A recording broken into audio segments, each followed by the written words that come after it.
gentlemen, boys and girls. I'm your host Tweenie and you are watching AB0501's favorite talk show, Now You Know. Like we said at the beginning of the season, this season is all about being green. Similar to last week, we will be exploring the topic on how green pricing is perceived in the eyes of the consumer. We invited some lucky viewers down for a little food experiment where we asked them to differentiate between inorganic food and organic foods. We also asked them what their opinions are on the difference in price for these products. Take a look. Alright. What? They look fake. Oh, I love it. It's not softer though. I think this one. Because it's brown. Oh, this apple tastes like the kind of apple that I eat. That I like. I know that my family doesn't buy organic. Oh, wow! This one like $6-7. Then maybe this one like $4-5. Yeah, I can afford. Branding. Health conscious, so they are willing to pay. The only thing about it is that it's sweeter. And we've been eating this all our lives. Depends. Maybe apple to me doesn't really matter. But vegetables are Chai. Alright.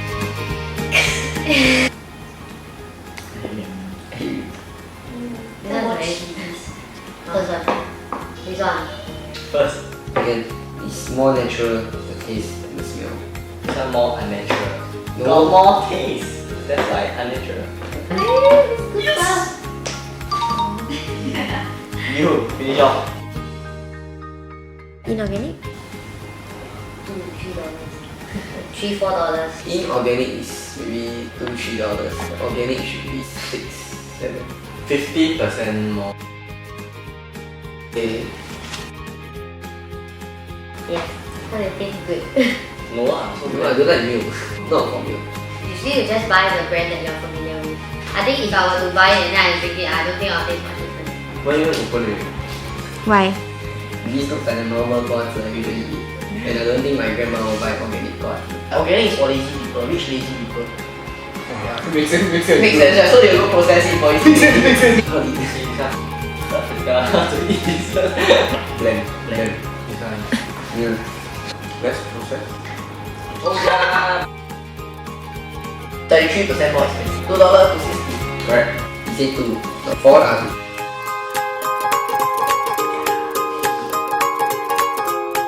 No. No. No, I don't eat this. It's like I prefer the inorganic one. So I will pay more for the inorganic one, which does not make sense, but I will still do it. $6.25. What the bro? Why are organic foods or green products in general more expensive?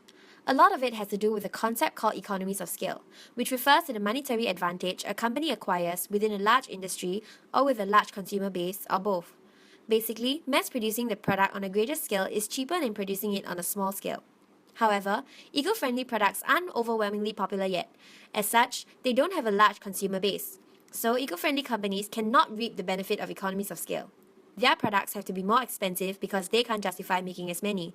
There are other factors, of course, namely ingredients and processes.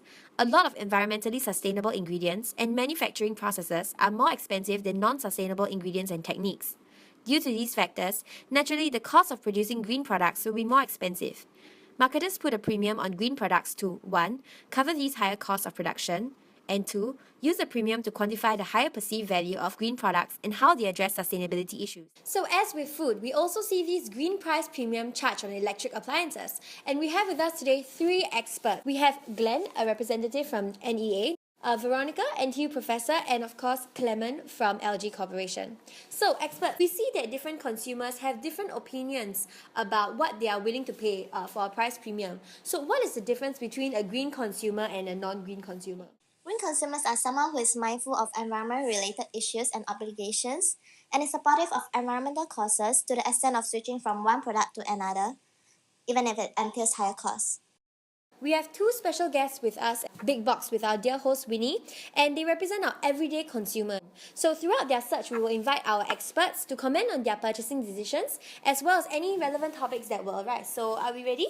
Alright, over to you, Winnie. Thank you, Tweenie, and welcome to all you viewers at home. Welcome to Big Box at Jurong East. So it's a huge mega store, it's everything. And with us, we have 2 very special guests, Miss Xia Yu and Auntie Lucy. For our study today, the task for our two guests will be to look for typical household appliances which they would purchase for their own use. Throughout their search, our experts back at the studio will be evaluating their purchasing decisions and commenting on how different consumers perceive price differently. Now, let's welcome our first guest, Miss Xia Yu. Thank you, Winnie. Hi everyone, I'm Sandy Cheng, also known as Xia Yu. I'm sure all of you should already know that I'm Singapore's top blogger. Okay, so Miss Xia Yu, what do you generally look for when you look at household appliances? Definitely, it has to meet the needs of me and my family. It doesn't have to be so expensive, but if it's a good brand and if it's really functional, then I don't mind spending extra money. But of course, it has to be chill. Thank you, Xia Yu. Now we have our next favorite guest, Auntie Lucy. Hello. I'm so excited to be here. Auntie Lucy here. Alright, so Auntie Lucy, now what do you look for when you look for home appliances? Auntie Lucy, very easy one. It's just the basic function can already. Affordable but not too expensive. Best right, if got promotion here. See look around, sure got a lot of promotion one. You know what's better? Free giver. Thank you, Auntie Lucy. GSS, you sure like, right? Okay, now enough talking. We're ready to set off, so you guys have 30 minutes each. Okay, are you guys ready? Let's go!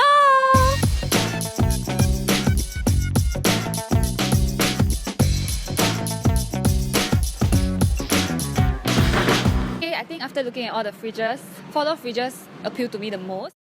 And for fridge-wise, I don't mind spending more. I have a growing son at home and keeping food fresh is really important to me. It's ridiculously crazy expensive. Probably won't buy it, or I'll only buy it if I 中 This one looks like a more likely candidate. It is 2159.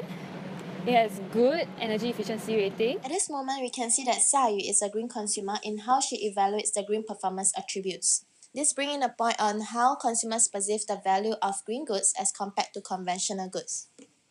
A green product should ideally be resource lean and generating low waste or residues, so it should provide an advantage of less cost of inputs such as water, energy, and materials, and that of processing outputs.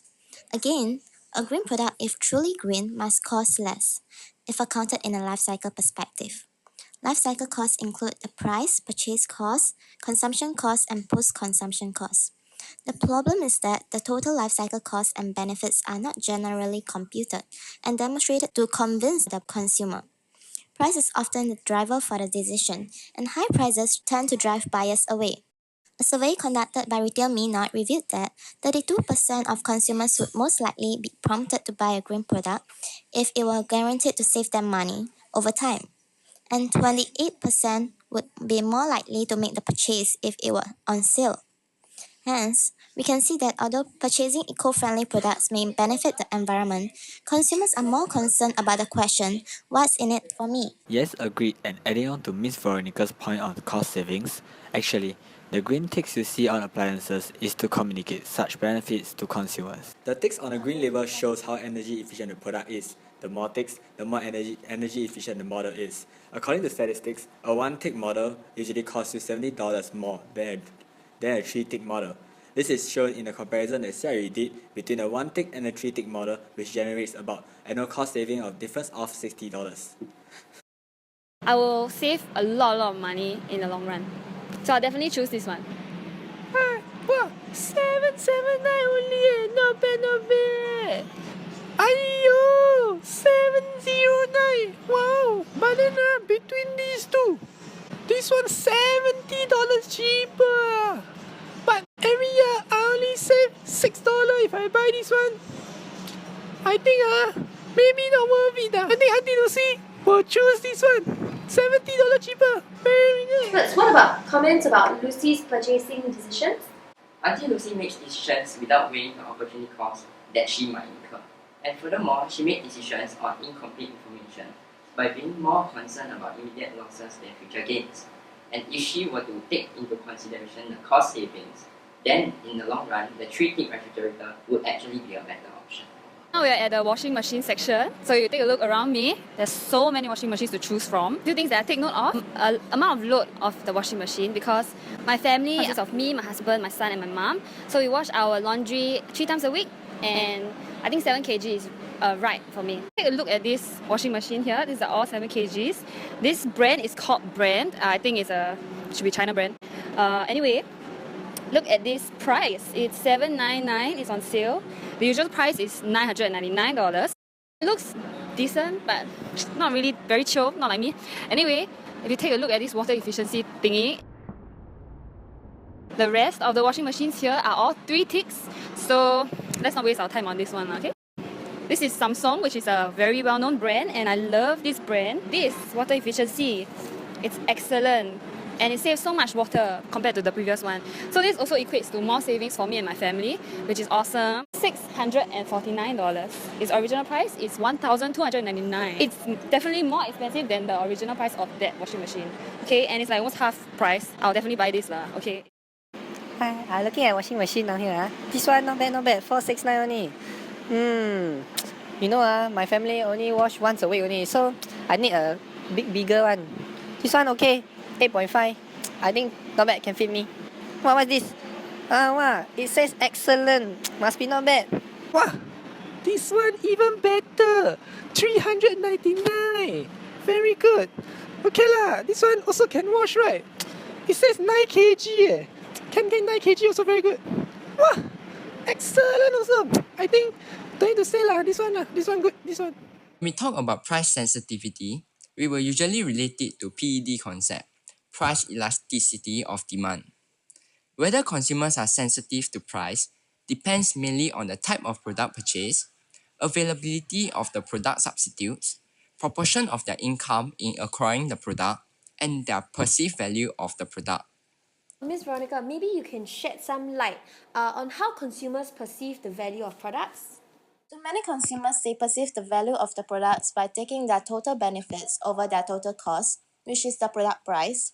For Xiaoyu, she prioritized her needs, the trustworthiness of the product brand, before weighing it against the product price of each good.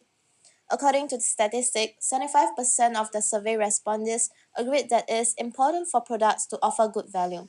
74% felt that trustworthiness is important, 33% felt that branding is important.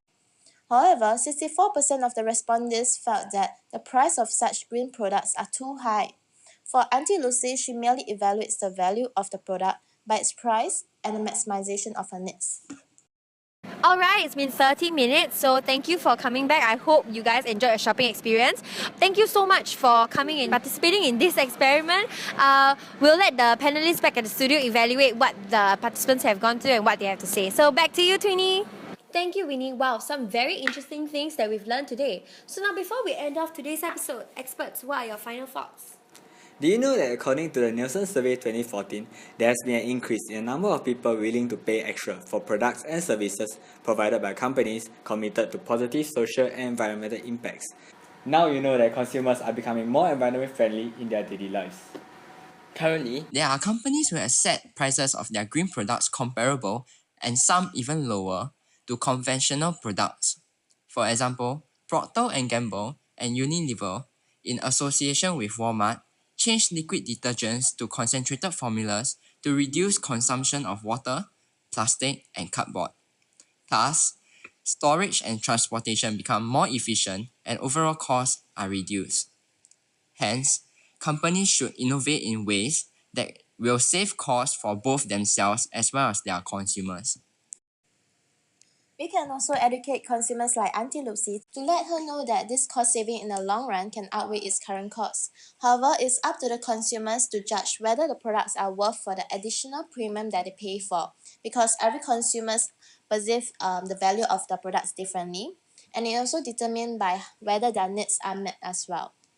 Thank you so much, experts. And like they said, green pricing is all in the eyes of the consumer, and that is you, dear viewers at home. So we are very interested to know your opinions on what you think about green pricing, so do leave your comments in the comment section below. And if you liked today's episode, please do give it a thumbs up. Thank you for watching, and now you know!